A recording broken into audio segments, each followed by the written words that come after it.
नमस्कार, मी डॉक्टर सुनील जाधव, जे++ हॉस्पिटल छत्रपती संभाजीनगर येथे मी बालरोग व नवजात शिशुरोग तज्ञ म्हणून काम करतो। तर आज 14 नोव्हेंबर म्हणजे बाल दिवस। देशभरात आपण आज बाल दिवस साजरा करतो। स्वर्गीय पंडित जवाहरलाल नेहरू यांच्या जन्मतिथीनिमित्त किंवा जन्मदिवसानिमित्त आपण हा दिवस साजरा करतो। त्या बाल दिवस आपण नेमकं का साजरा करतो? असं म्हटलं जातं की आजचा बालक हा उद्याचं भविष्य आहे, आपल्या देशाचं भविष्य आहे। तर मग आज ह्या बालकाचं आरोग्य, जी काही सर्वांगीण विकास आहे, त्याच्याबद्दल आपण सगळ्यांनीच जागरूक होणं, त्या परीने आपण प्रयत्न करणं गरजेचं आहे। म्हणून आपण हा बालक दिवस साजरा करतो। बालक म्हणजे 1 ते 18 वर्ष वयोगटापर्यंत आपण तो बालक म्हणतो। साधारणपणे 1 ते 12 पर्यंत जेव्हा आपण या बालकाकडे आपण बघतो, तर ह्या बालकाकडे त्याचे आरोग्य, फक्त आरोग्यच नाही तर त्याचे डेव्हलपमेंटचे स्टेजेस असतात। सुरुवातीच्या 1-2 वर्षापर्यंत त्याची ब्रेनची डेव्हलपमेंट ही सर्वात जास्त होते। तर सुरुवातीचे जे 1.5 ते 2 वर्ष आहेत हे सर्वात महत्त्वाचे असतात। तर त्याची वाढ होते, बालकाची वाढ होते म्हणजे काय होते की त्याला आम्ही एक मल्टी डिसिप्लिनरी अप्रोच आम्ही देतो, ज्याच्यामध्ये फिजिकल, मेंटल, सोशल, सायकोलॉजिकल आणि स्पिरिच्युअल ह्या 5ही क्षेत्रामध्ये ह्या बालकाची वाढ होत असते। आणि ती वाढ व्यवस्थित होणं हे फार गरजेचं असतं, जेणेकरून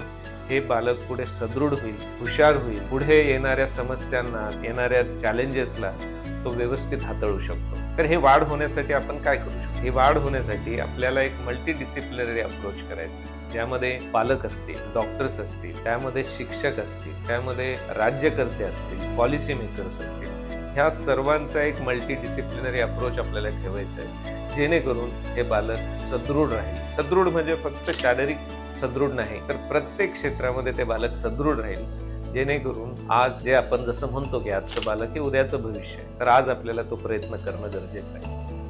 त्यामुळे आपण विविध शाळेमध्ये, हॉस्पिटल्समध्ये, विविध सामाजिक संस्थांमध्ये आजच्या दिवशी हा बालक दिवस साजरा करतो। मोठ्या मोठ्या मान्यवर लोकांना, ज्यांनी लहान मुलांवरती काम केलेले आहे, लहान मुलांचे डॉक्टर्स असतील किंवा मग एखाद्या शाळेचे शिक्षक असतील, अशा लोकांना आम्ही बोलवतो, आमच्या हॉस्पिटलमध्ये बोलवतो, पालकांना बोलवतो, त्याचबरोबर लहान मुलांनाही बोलवण्याचा प्रयत्न करतो। आणि त्यांच्या शंका, पालकांचे शक्यतो जास्त शंका असतात, तर त्यांच्या शंकांचं निवारण करण्याचा आम्ही इथे जे++ मध्ये प्रयत्न करतो।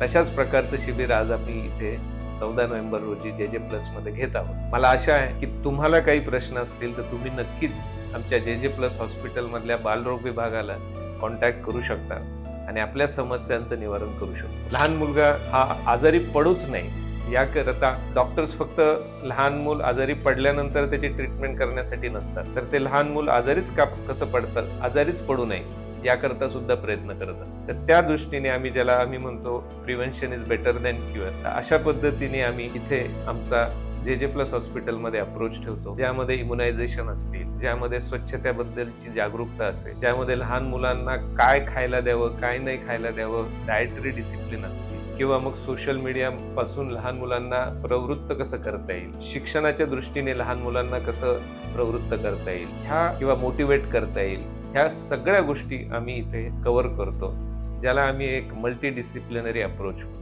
तर आपणही आमच्या जे++ हॉस्पिटलच्या या सुविधेचा लाभ घ्या आणि आपल्या काही शंका कुशंका असतील तर नक्कीच आम्हाला कॉन्टॅक्ट करा। सदृढ बाल, सदृढ देश।